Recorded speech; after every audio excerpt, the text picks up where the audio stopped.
अस्सलामुअलैकुम, मैं लुकमान और आप सुन रहे हैं दबी आवाज़। इस वक्त मैं मौलाना आज़ाद नेशनल उर्दू यूनिवर्सिटी हैदराबाद में मौजूद हूँ। यहाँ इस वक्त अभी इलेक्शन का माहौल चल रहा है। ये मौलाना आज़ाद नेशनल उर्दू यूनिवर्सिटी जो कि पूरे हिंदुस्तान में एक जानी पहचानी यूनिवर्सिटी है, जो अपने पूरे हिंदुस्तान में एक अलग पहचान रखती है। तो यहाँ पे इस वक्त जो इलेक्शन का माहौल चल रहा है, जैसा कि दूसरी सेंट्रल यूनिवर्सिटी में इलेक्शन चलता है, यहाँ भी चल रहा है। तो आइए आज हम यहाँ के इलेक्शन के माहौल को जानते हैं। यहाँ पे हर पार्टी की तरफ से कैंडिडेट्स अपना अपना नॉमिनेशन करा चुके हैं। तो इनसे हम बात करते हैं कौन कौन सी पार्टियाँ हैं ये भी जानेंगे, और कौन कौन से नए नए कैंडिडेट्स आए हैं उनका नाम क्या है, किन किन मुद्दों को लेकर मैदान में उतरे हैं वो भी आज हम आपके सामने लाने की कोशिश करेंगे। तो आइए हम इनसे बात करें।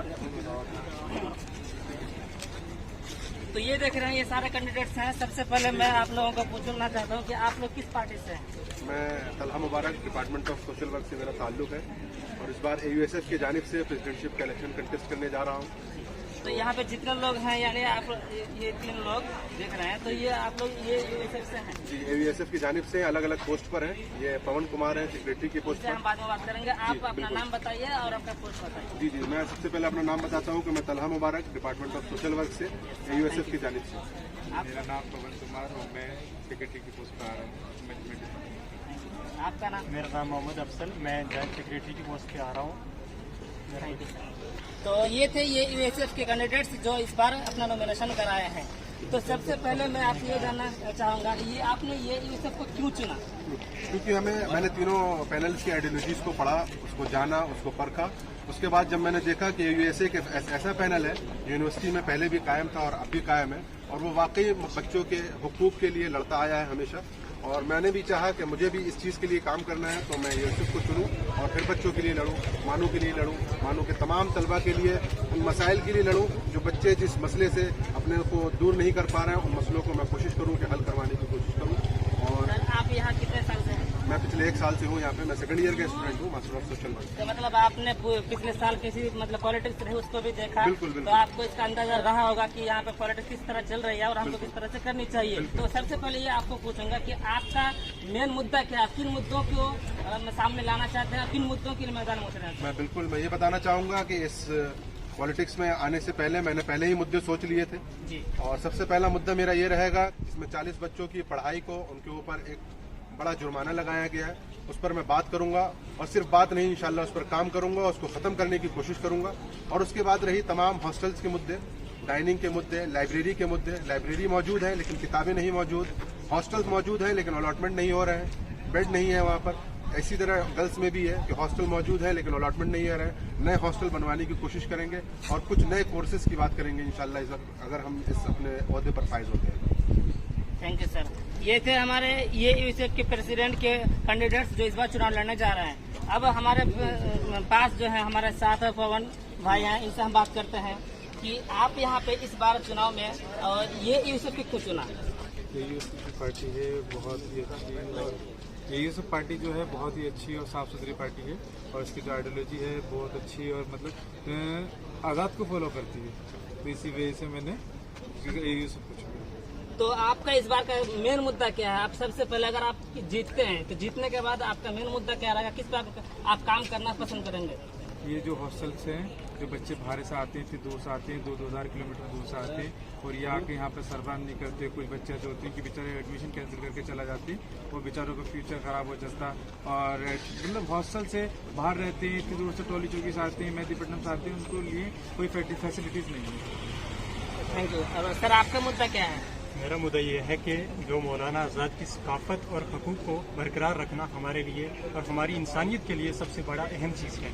और हमारी जो ये यूनिवर्सिटी है, इसमें इलेक्शन कंडक्ट किए जाते हैं मगर उसको एक्सप्रेशन नहीं किया जाता, किसी भी इंसान को बोलने का मौका नहीं दिया जाता, बल्कि किसी भी हकूक़ में अगर इंसान को आगे बढ़ने का मौका नहीं है, उसको बोलने की आज़ादी नहीं है, उस इलेक्शन को हम क्या करेंगे? इसी मुद्दे से हमने जो अपने सदर साहब मुंतखब किए हैं, इनके लिए भी बहुत वक्त लगाया, वक्त से हमने चुना है, बहुत अहम शख्सियत के आदमी हैं ये। तो आप सबकी ताकत से हम आगे बढ़कर इस चीज़ पर भरपूर तवज्जो दे सकते हैं। Thank you sir, thank you. लेकिन सर बात यहाँ पे ये है, जो नए नए स्टूडेंट्स यहाँ पे आए हैं वो देख रहे हैं कि कई पार्टियां यहाँ पे घूमती नजर आ रही है। लेकिन अब सबसे बड़ा उनके लिए मसला ये है, प्रॉब्लम ये है कि सब अपना अपना आइडियोलॉजी पेश करते हैं, लेकिन वो किस पार्टी पे भरोसा करें। आपको दूसरे पार्टी के अलावा आपको वोट क्यों दे, सबसे बड़ा सवाल। आपको जनता को भरोसा किस हिसाब से आप देना चाहते हैं, उनसे अलग क्या है आपके? मैं बिल्कुल ये कहना चाहूंगा कि यहाँ पे जितने भी स्टूडेंट हैं, नए स्टूडेंट हो या पुराने स्टूडेंट हो, उनके अंदर वो पढ़े लिखे हैं, एक पढ़े लिखे बैकग्राउंड से आ रहे हैं। अगर नहीं भी आ रहे हैं तो ये यूनिवर्सिटी है, यहाँ पे फर्स्ट क्लास से 12th क्लास तक स्कूल नहीं है। जबकि 12th करने के बाद आप यहाँ पर आते हैं तो 12th आने तक आपके अंदर कुछ मेच्योरिटी आ जाती है। आप यहाँ पर जब आते हैं तो आप चीज़ों को ऑब्जर्व कर सकते हैं, आप कैंडिडेट को ऑब्जर्व कर सकते हैं, उसके अंदर जो काबिलियत है या जो भी सलाहियत है उसको आप ऑब्जर्व कर सकते हैं। उस बुनियाद पर वो बच्चे खुद ऑब्जर्व करें, कुछ न देखें, कुछ न जांचें, खुद ऑब्जर्व करें और खुद डिसाइड करें कि हमारा नुमाइंदा कैसा होगा। इनका कहना है कि आप हमारी जो भाषा है, हमारी जो लैंग्वेज है, हमारी जो बात है, उनको आप ना देखें। बिल्कुल आप ये देखें कि पिछले साल किस तरह से काम हुआ था, उनका जायजा ले। हर पार्टी का अलग अलग तरीके से जायजा ले कि जो पार्टी पिछले साल थी, सत्ता में थी, उन्होंने किस तरह से काम किया, किस तरह से नहीं किया। पुराने बच्चों से पूछे और आप खुद भी जायजा ले कि कौन सी पार्टी किस तरह से काम कर रही है, और उसी हिसाब से सोच विचार करके अपना वोट डालिए। अगर आप नीम का पेड़ लगाते हैं तो आपको आम का फल खाने को नहीं मिलेगा। ये इनका कहना है कि जो पार्टी आपको अच्छी लगती है, जो आपके मुद्दों को उठाना चाहते हैं, एडमिनिस्ट्रेशन तक जो पहुंचाना चाहती है, या जो पहुंचाने की हिम्मत रखते हैं, उनको वोट दीजिए। तो आइए यहाँ पे कुछ और लोग हैं जिनसे हम बात करेंगे। यहाँ पे कुछ पब्लिक है, इनसे हम बात करेंगे। जैसा कि यहाँ आप देख रहे हैं, आपका नाम क्या है सर? सादिक अली सिद्दीकी। आप किस पर हैं सर? मैं MA पॉलिटिकल साइंस। आपको यहाँ पे कितने साल से है?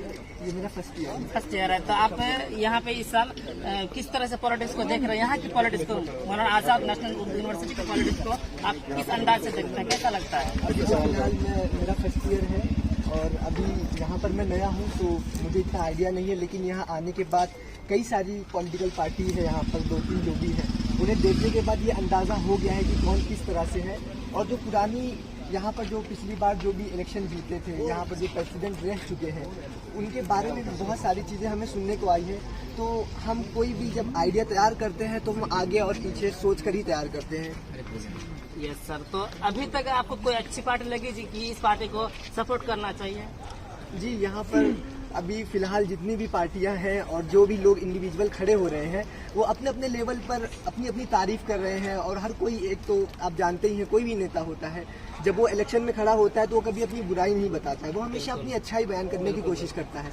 तो फिलहाल यहाँ पर जो हमारा एक जो हम जानते हैं कुछ लोगों को, और जैसे कि होता है कि हम जिसे भी वोट देते हैं, हम पढ़े लिखे लोग हैं, तो हम जिसे भी वोट देंगे उसे हम अच्छे से जानते हैं तभी हम देंगे, ऐसे ही किसी को नहीं देंगे। तो मेरे हिसाब से यहाँ पर जो एक पार्टी है जिसका नाम AUSF है, और उनमें काफ़ी मतलब मेरी पहचान भी है, लोगों को मैं जानता हूँ, उनकी आइडियोलॉजी को, तो वो पार्टी मुझे कहीं ना कहीं अच्छी लगती है। और ASL के बारे में आपका क्या ख्याल है? सर, किसी के बारे में मैं क्या कह सकता हूँ, यहाँ पर और भी सारी पब्लिक है, आप उनसे भी पूछ सकते हैं। लेकिन वो वहाँ पर और भी कैंडिडेट है। मैं चलिए इनसे हम पूछते हैं, तो आपका ख्याल, आपका सोच विचार क्या है ASL के बारे में?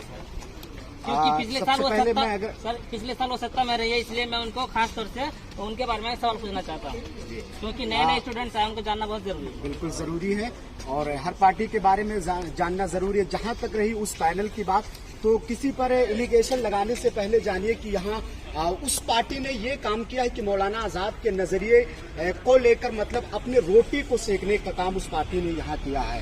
तो अपनी पार्टी को उसने खराब करने का काम, अपने पैनल को सबसे पहले उसने खराब करने का काम, उसको खराब करने का काम किया है। और मुद्दे जितने भी हैं यहाँ, मूल मुद्दे जितने भी हैं, वो पार्टी सिर्फ एप्लीकेशन देना जानती है एडमिनिस्ट्रेशन में, और उसका सवाल एडमिनिस्ट्रेशन की तरफ से 1 साल बाद आता है। तो मिलजुल कर, मतलब वहां बैठ करके एडमिनिस्ट्रेशन के मतलब कैबिन में ये लोग दलाली का काम करते हैं। इससे बेहतर कोई और काम ये लोग करने का इन लोगों का हुनर नहीं पता है। तो ये थे ASL के बारे में जो आपने सुना। तो अभी तक आप देख रहे थे, सुन रहे थे दबी आवाज। तो हम इस चैनल से दबी आवाज को बुलंद करने की कोशिश करते हैं। तो अगर आपको ये वीडियो अच्छी लगी तो दूसरों तक शेयर कीजिए, लाइक कीजिए और सब्सक्राइब जरूर कीजिए। Thank you for watching this video.